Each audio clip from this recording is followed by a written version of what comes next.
What's up, guys? Gonna give you another little tutorial for the Sega Genesis 3. This will also work with any of the Genesis consoles, but this is the one that I've got with me right now, so that's what we're gonna do this tutorial on. We'll just be giving you some quick pointers on how to clean out the pin connector. Unfortunately, with the Genesis 3 and I believe the other Genesis consoles, they aren't plug and play, I guess you could call them, to where they can easily be removed without desoldering all of it and everything. And for most people, that's not very practical. So you're left with cleaning it out, and if that doesn't work, then you're probably screwed. But usually this will work. It's a good way to get all extra crap out of there and everything. Start off with, we're going to have some pipe cleaners, or fuzzy sticks. I don't think it's politically correct anymore to say pipe cleaners, since everybody hates tobacco smokers now. We got some glass cleaner.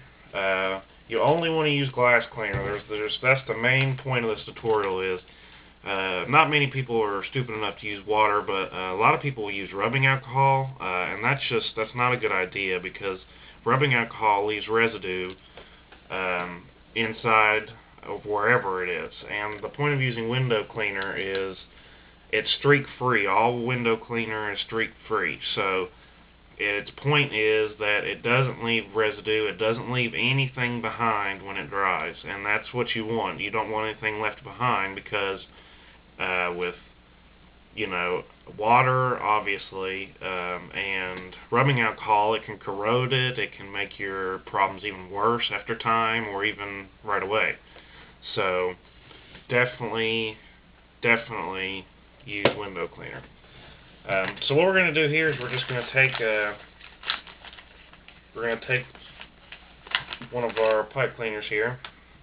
We're going to kind of fold it like this.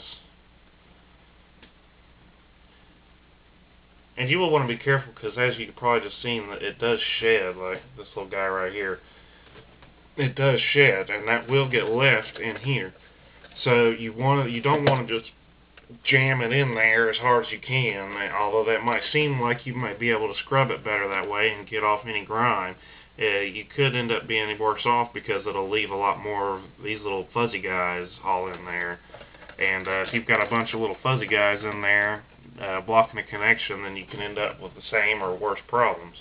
So we're just going to take a little bit of the window cleaner here, it'll spray. Of course, I'll get it all over the table. Kind of smear it around on there so it's not just real soaking wet, because you don't want to get it drenched in there and then turn it on and fry it. So all you're doing is you're just going to do this. You're just going to nice clean motions all down through, and hit it good, because you don't want to do this and it'd be pointless. But like I said, you don't want to just be shoving it in there and stuff, because you're going to leave a lot of little fuzzy guys behind, and that's going to defeat the purpose of this. So just keep doing that. Do it several times in the same areas. Don't just do it one little time.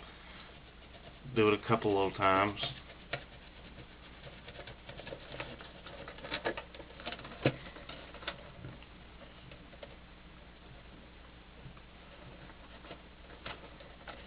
Just make sure to get every single one of them several good times.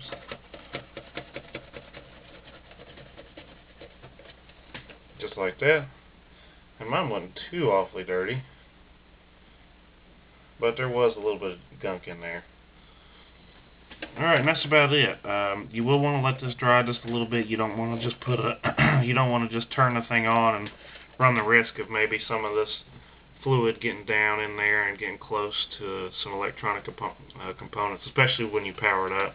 So I'd give it maybe a good 5-10 minutes before you plug it back up and power it back on.